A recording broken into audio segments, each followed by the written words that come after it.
Hi, my name is Nicole and today I have for you an exceptionally late January wrap-up.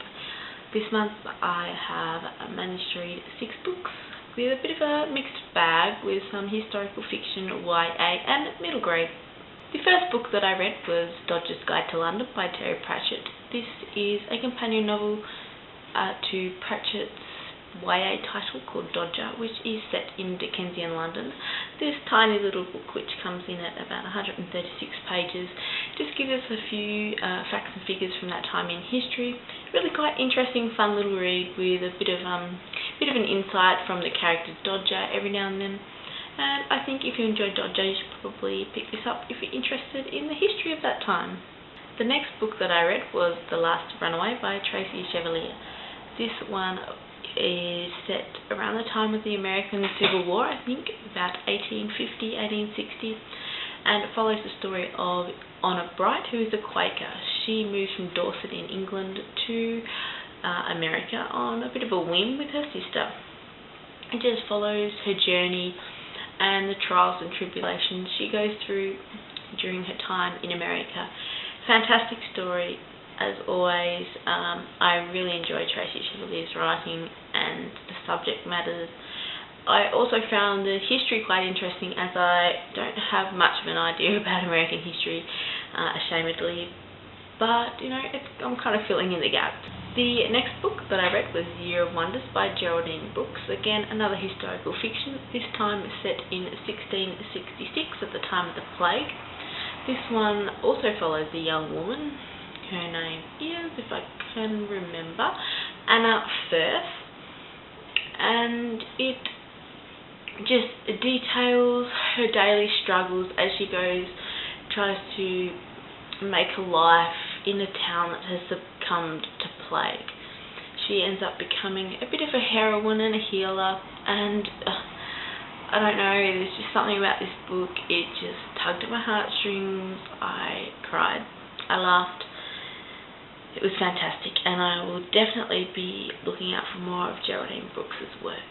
The next book that I read was City of Bones by Cassandra Clare. I am not going to explain what this book is about because I'm sure you have all read it. I only picked this one up simply because my husband wanted to watch the movie, and I didn't want to watch the movie unless I'd read the book. So it's taken me a while. I think I purchased this book back in October last year, and it's taken me until now to get around to reading it.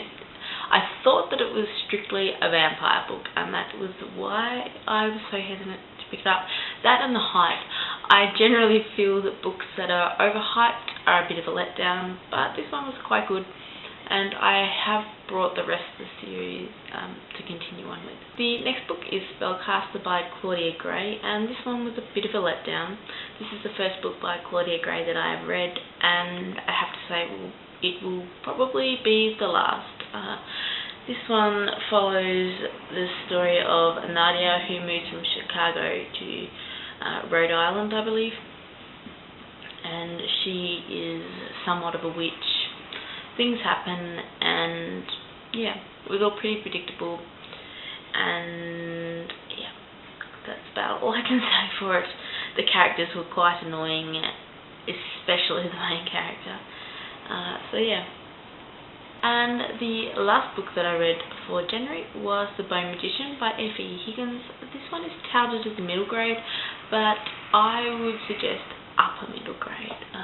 It's got quite a few big words in here. This one is quite an interesting book because it's part of a series, but the series isn't chronological.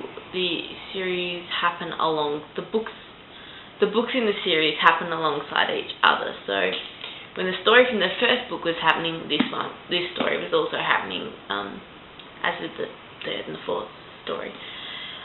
Quite interesting. This one follows the story of Pin, whose father vanishes after the death of his uncle, and then Pin meets a bone magician who can make the dead speak. It's quite interesting, and I will be picking up the rest of the books in the series at some point. So that is it for my January wrap-up of 2014. Those are the first 6 books that I read in 2014, and I'm quite happy with them apart from the one letdown, but you know, you get that. Let me know if you've read these books, tell me what you thought about them in the comments, and I will see you in my next video. Bye for now.